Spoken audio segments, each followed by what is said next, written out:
envolto em tua presença,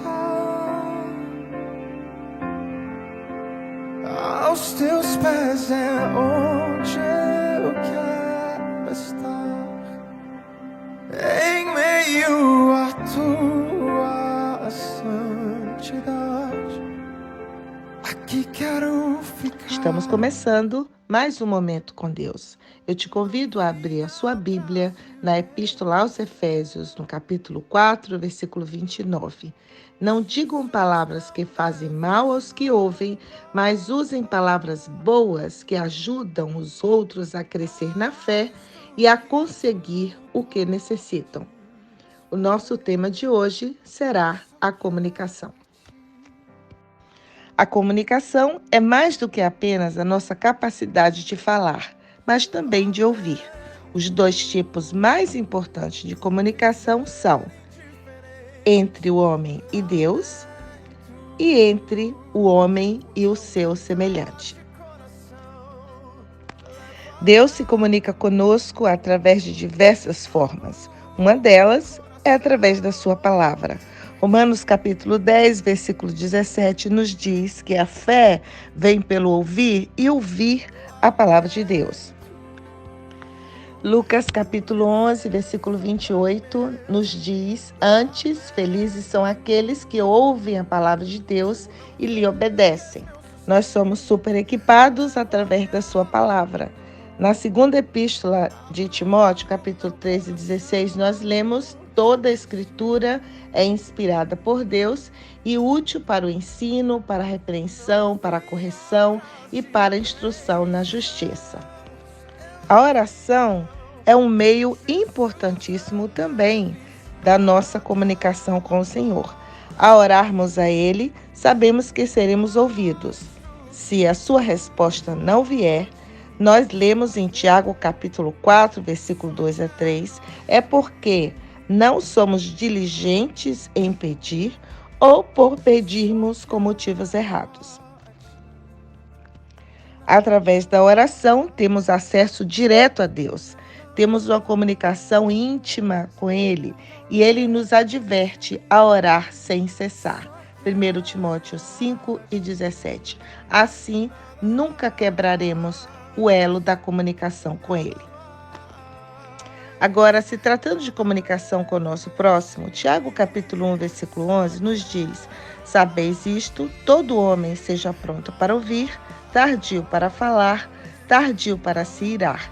Nossa maneira de falar, seja com um membro de nossa família ou com outra pessoa, deve mostrar o amor de Deus, senão o nosso testemunho será prejudicado.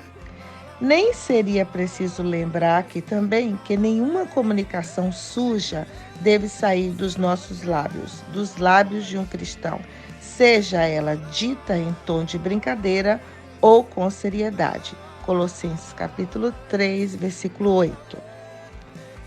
Mas agora livrem-se de tudo isto, da raiva, da paixão e dos sentimentos de ódio, e que não saia da boca de nenhum de vós nenhum insulto e nenhuma conversa indecente.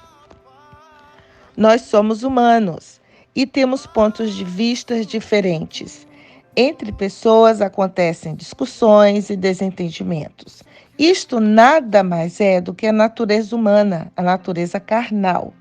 A comunicação é muito importante entre os servos de Deus. Ela inclui uma boa parte do modo que interagimos com as pessoas. Dentro da igreja, iremos ser moldados através da comunicação, pois iremos nos edificar mutuamente. Fora da igreja, a comunicação bíblica está diretamente ligada à mensagem que pregamos. Somos chamados a proclamar a verdade de Deus, a glória e o amor de Deus às pessoas, especialmente a pregação do Evangelho. Devemos comunicar a verdade de Deus, refletindo o próprio caráter de Deus. Ao abrirmos o livro de Efésios, capítulo 4, versículos 25 a 32, nós vemos alguns ensinamentos importantes sobre a comunicação. Primeiramente, vemos o nosso compromisso com a verdade. Devemos ser sempre sinceros e honestos. A honestidade com amor inclui cuidados com a linguagem, evitando sempre bajulações ou exageros, nos esforçando para sermos sempre claros em toda a mensagem, vigiando para falar a verdade sem ofender o nosso próximo. O segundo princípio tem a ver com a vingança. Não podemos pegar algo que nos levou à ira e deixar para resolver muito tempo depois. Precisamos resolvê-lo o mais rápido possível. Não podemos deixar o sol se pôr sobre a nossa ira. Um coração que abriga a ira é um terreno fértil para a amargura. É possível discordar sem brigar. Devemos procurar resolver as coisas o mais amigavelmente possível. E o último princípio que nos é apresentado é resolver o problema e não atacar a pessoa. Precisamos agir para resolver e não reagir para piorar as coisas. As palavras proferidas não voltarão atrás jamais.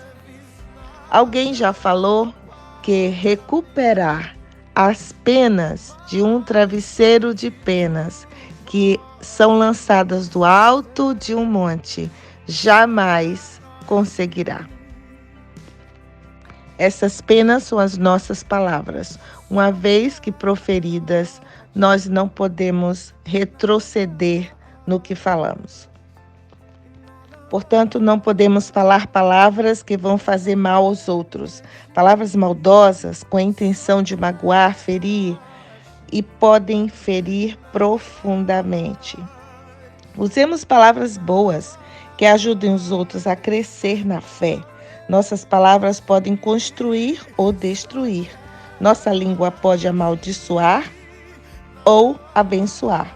Há palavras apropriadas para cada momento e que podem auxiliar as pessoas. Precisamos pedir sabedoria a Deus no que falar, como falar e quando deveremos falar. As pessoas devem sentir-se bem quando nos ouvirem falar. Nossas palavras precisam proferir graça. A nossa comunicação deve ser uma comunicação saudável e prazerosa. Devemos sempre estar prontos para proferir as seguintes palavras: eu estava errado, me perdoe. Nada de gritaria, insulto e maldades, diz o versículo 31.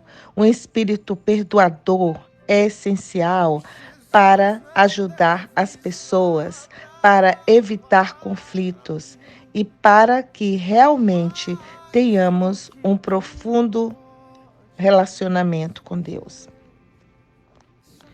Precisamos examinar constantemente a nossa comunicação.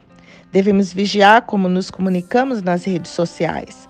Não podemos nos permitir usar palavras duras, críticas ou ímpias para com os outros. Utilizar meios de comunicação para mandar recados, provocando pessoas à ira ou mesmo respondendo a insultos. É como diz o ditado: quem fala o que quer, ouve o que não quer.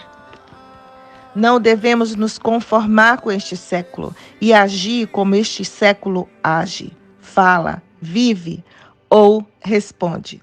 Estamos refletindo a imagem de Deus para as pessoas. Não podemos esquecer disso jamais. Nossa linguagem corporal e facial são muito importantes também. Ficar calados diante de uma provocação ou advertência não surtirá efeito algum se a nossa linguagem corporal expressar desdém, raiva ou ódio. Precisamos sempre perguntar a nós mesmos antes de falar: será que o que eu vou falar é verdade? É gentil? E é necessário? Se nos policiarmos desta maneira, vamos evitar muitos estragos na nossa comunicação. Segundo o que fomos advertidos em Efésios capítulo 4, 29, as nossas palavras precisam ser boas para ajudar as pessoas a crescerem na fé e a alcançarem o que necessitam. Que Deus te abençoe neste dia de uma maneira muito especial.